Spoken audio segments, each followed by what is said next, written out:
Hello friends, আমি রিজু। আজ শুভ জন্মাষ্টমী। আপনারা সকলেই কেমন আছেন?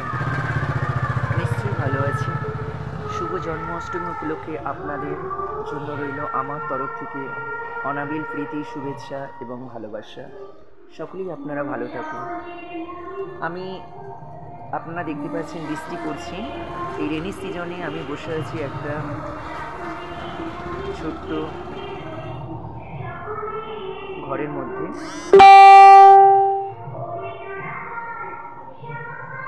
আমি অভিনেত্রী ঋতুপর্ণা সেনগুপ্তকে ভীষণ রেসপেক্ট করি, আর ঋতুপর্ণা সেনগুপ্তের অভিনয় আমার সত্যিই খুব ভালো লাগে। আমি জীবনে কারো কাছে অভিনয় শিখি না, তাই অভিনয় জিনিসটা আমার ভেতর থেকে বেরিয়ে আসে। বিভিন্ন জায়গায় শো করি তো, তাই ঋতুপর্ণা সেনগুপ্তের শ্বশুরবাড়ি জিন্দাবাদ ফিল্মে একটি শর্ট ডায়লগ আপনাদের উপহার দিচ্ছি। যদি ভালো লেগে থাকে প্লিজ আপনারা আমাকে কমেন্ট করে জানান কেমন হয়েছে।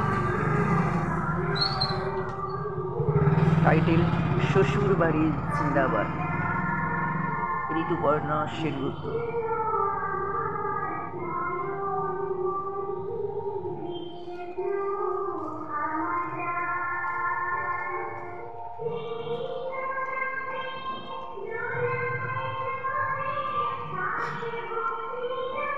অহংকারী জেদি মেয়ে।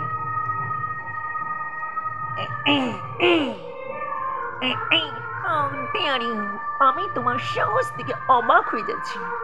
একজন সামান্য অটোমূর্খ মেকানিক, সে আমায় জ্ঞান দিতে আসে। ভুলে যেও না, কুকুরকে সবসময় পায়ের নিচে রাখতে হয়। তুমি প্রশ্রয় বা লাই পেয়ে মাথায় চড়ে বসেছ।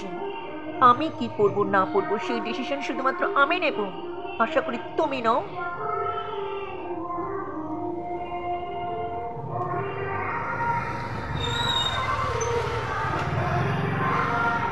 তারপর প্রসঙ্গে ঋতুপর্ণাকে গালে একটা থাপ্পড় মারবে।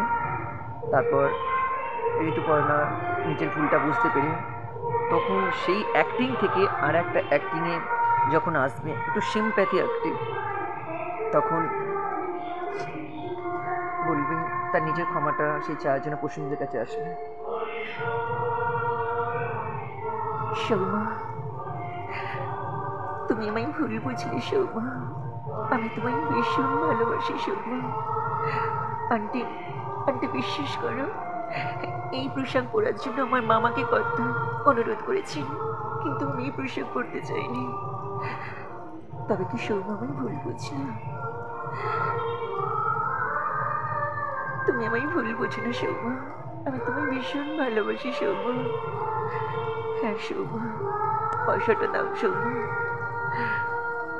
প্লিজ কেমন লাগলো আপনারা আমায় জানিও।